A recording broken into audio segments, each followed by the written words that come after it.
Hi, welcome to my kitchen. Yet another video on how to make pizza, or as my dad used to call it, pizza pie. So today I'll be mixing it up in the KitchenAid mixer. You can mix it up by hand, uh, same ingredients, and I'll show you everything from start to finish on how to make traditional pizza pie.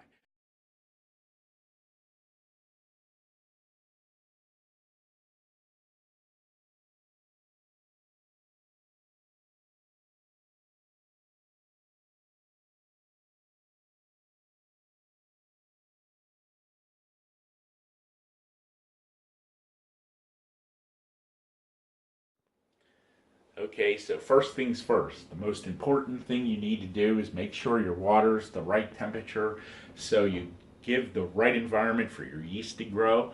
Plus, you don't want to make it too hot so you kill that yeast. Now, everybody from my grandmother, my dad, my mom, everybody, even my wife reminds me, you don't want to make the water too hot or you'll kill that yeast because it's all happened to them. It hasn't happened to me yet. Hopefully it doesn't happen in this video, but that's why I have the thermometer here. And so I'm starting with 2¼ cups of water, and it's lukewarm. My grandmother used to tell me, my mother used to tell me, it's supposed to be body temperature, or maybe a hair warmer than that, but that's what it likes to grow in that body temperature environment. So right now, I have 2¼ cups of water. And just for taste, I put a little bit of whole milk in. Now you can use 2½ cups of water if want to make it a lower fat, but I don't think 1/4 cup's gonna hurt. With the fat thing.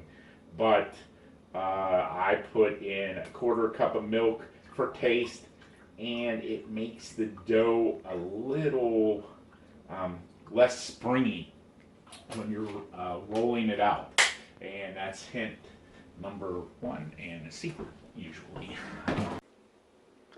So 2½ cups of water or liquid, and we'll pour it right in there. Pretty simple. And I have 2 packets of yeast, which is about 2 tablespoons, I guess. Then I have 3 tablespoons of sugar, 2 tablespoons of butter, 2½ teaspoons of salt. And then I have 7 cups of flour.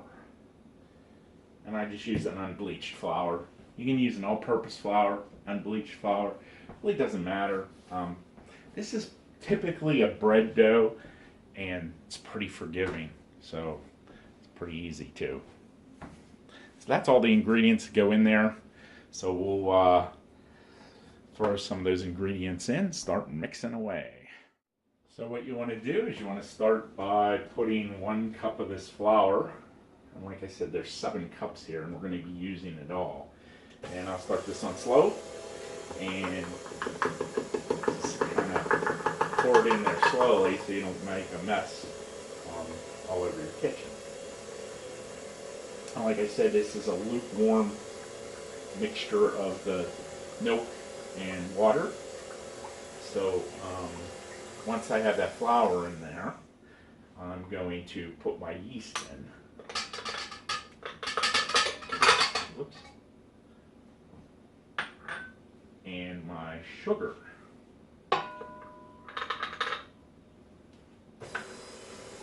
So it mixes around.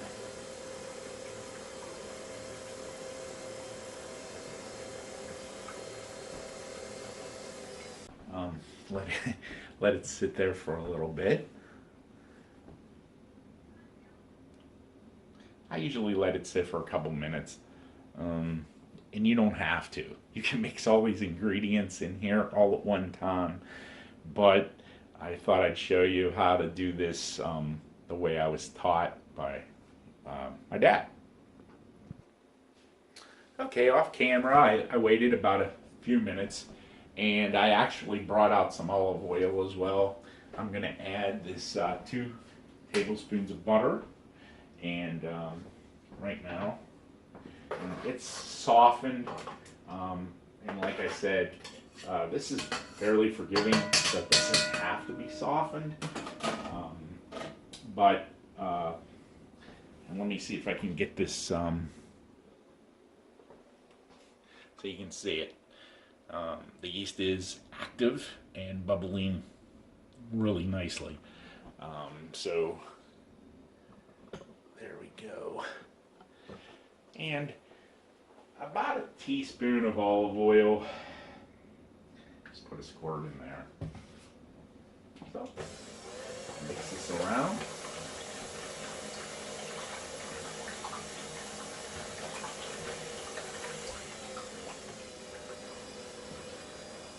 And then you put your salt in.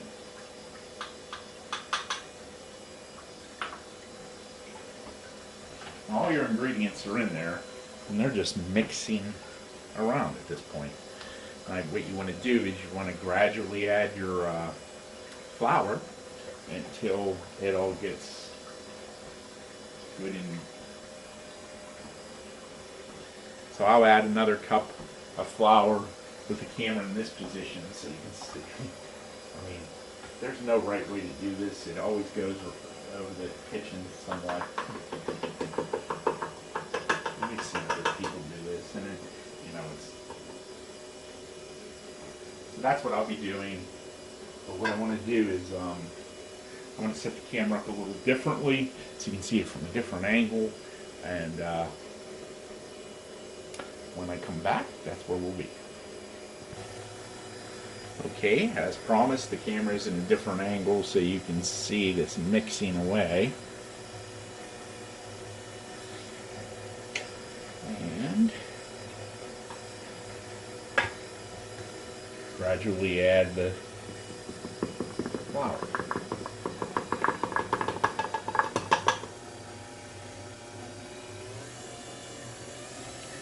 Now, as you add the flour, you have to turn the speed up on the mixer a little because it'll start to bog again. What you want to do is you want to make it a pancake consistency, and then gradually add more and more flour.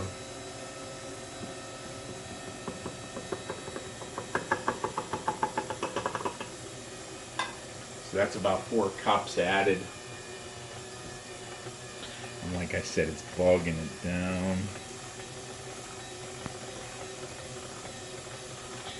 And the reason why I set the camera up here is once it starts to pull away from the sides of the bowl, you know to switch from the mixing beater to the dough hook.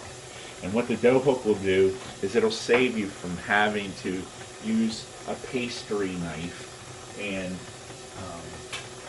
doing it by hand. Now, I may do that anyway a little bit, but this blender, beater, blender, whatever you want to call it, can do all of that for you and save a ton of work.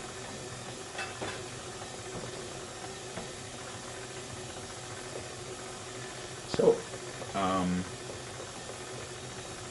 keep it rolling. Yeah, see, it's a nice consistency. It looks like paste or something.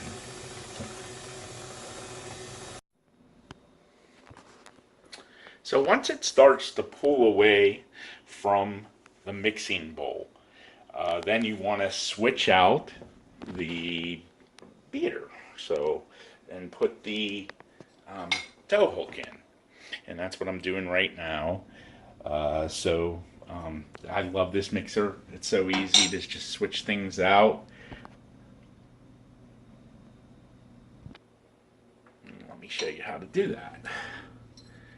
So it's like a little keyhole here, and like I said, it's really easy. You just want to put that dough hook in. When to put the dough hook on? When the dough starts to pull away from that bowl, mixing bowl. So there you go. Got the dough hook in there now, and start adding more flour. And you might want to slow it down a little so you don't make a big mess. And once it's in there,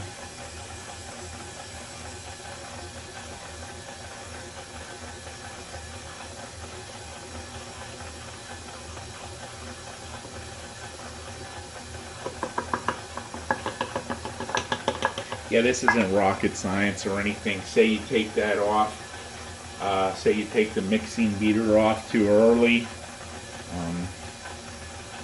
and you think, oh no, what did I do?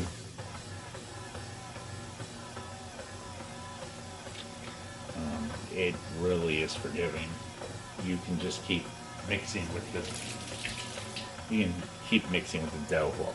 Now you do want to mix with the dough hook. I just slow that down because it's starting to throw the flour everywhere.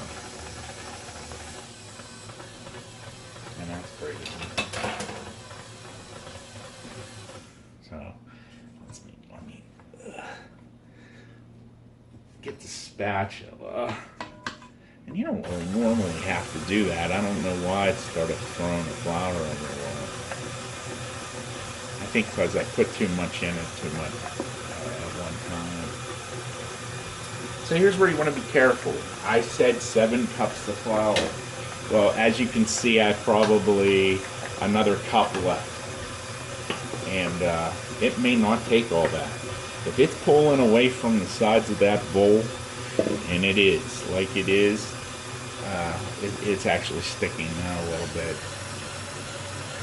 But if it's pulling away from the sides of the bowl, you may not need to add that last cup of flour. I am going to have to add a little more here. But you want to do it slowly.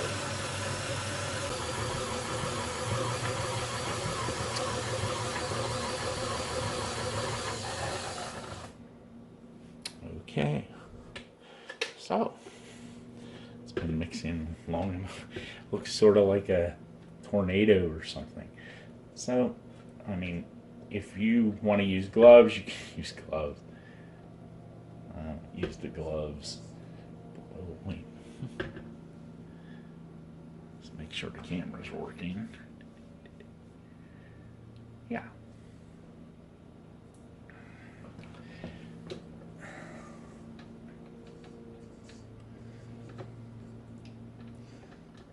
So see how nice it comes off the dough hook. And then the dough hook just goes in the sink to clean up. Take it off. See how nice that comes off. Really a nice design on the dough hook there. So dough is a little sticky. So we have a floured board over here. Camera a little bit.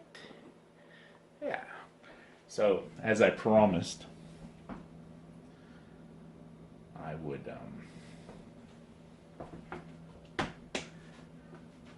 knead a little bit by hand. So, if you wanted to not use your dough hook, you could knead it by hand. And just do this. It's a lot of work though. And that's the perfect consistency. I don't have much flour on the dough. I mean on the board. And that's what it looks like. So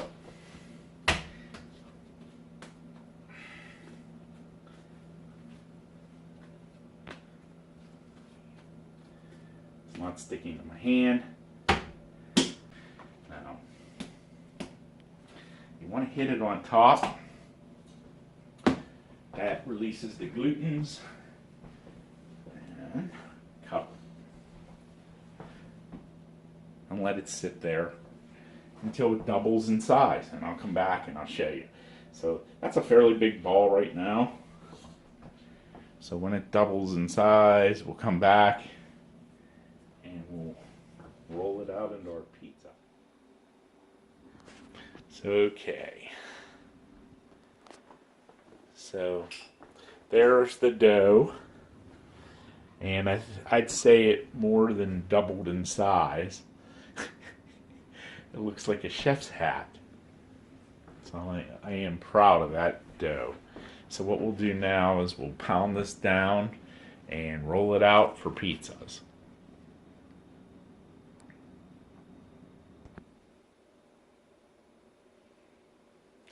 So I already poofed it down. And then it'll go pretty flat.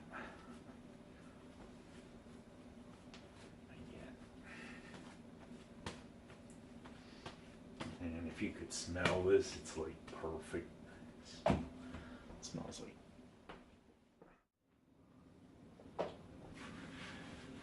That's way too much, but the dough out. Like I said, it's really. Cut it in half.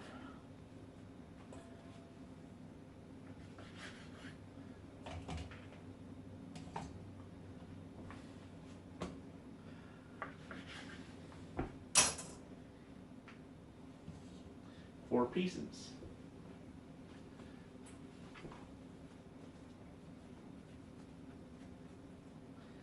And this all depends on how big you want to make it.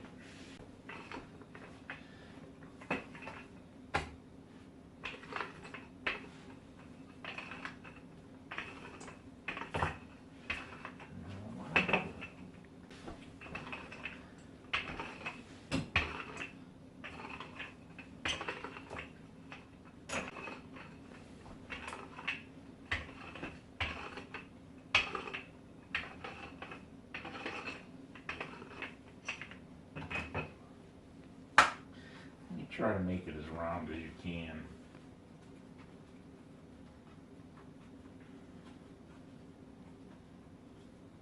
Stickers, poke at this. Holes. And if you don't, it'll blow up like a piece of bread. You know what that happens.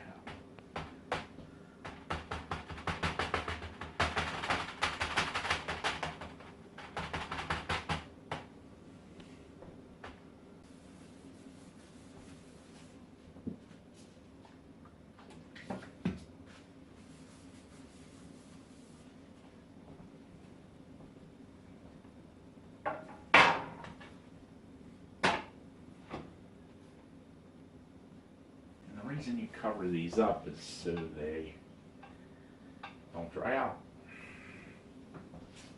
Some people put all the way. So, let's see. So we have pepperoni cut up, and mushrooms, and peppers, sauce, and hot sausage. Now the hot sausage was bought at the store and then fried up, and you just crumble it up and put it on the pizza. That's the way I like mine. The sauce is oregano, basil, a little bit of wine, and tomato paste and cubed tomatoes. And there's the fresh basil growing right there. I always try to use as many fresh vegetables as I can. But anyway, so we'll let these rise for a little bit. And I uncovered that one just to show you, but I'll let these rise for a little bit, and we'll come back and we'll decorate them.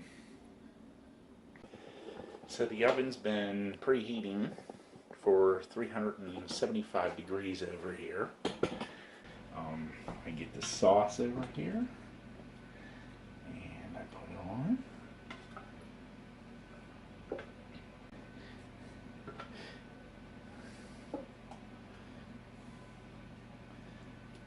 This is a thicker sauce because it has diced tomatoes in it. I bought the already shredded cheese. I didn't have any block cheese. And I like the pepperoni crispy, so I usually put that on last, so it's not under anything. An even distribution. That's what I'm gonna do.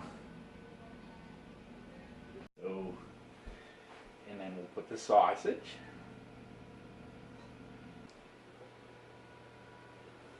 We'll do this other one. Sitting here. We're gonna carry that over to the oven and put it in.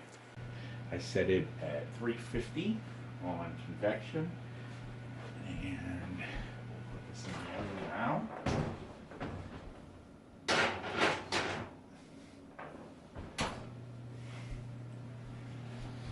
The timer on for about 20 minutes. Look in here, and oh my goodness, it looks like it's cooking perfectly.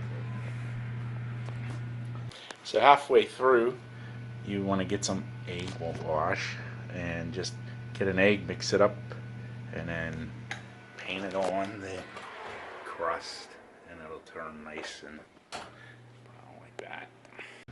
Okay, this pizza's been in here for about 20 some minutes, and it looks like it's about ready to be taken out. Oh yes. So there we are. Pizza pie from start to finish. Pizza, as I call it.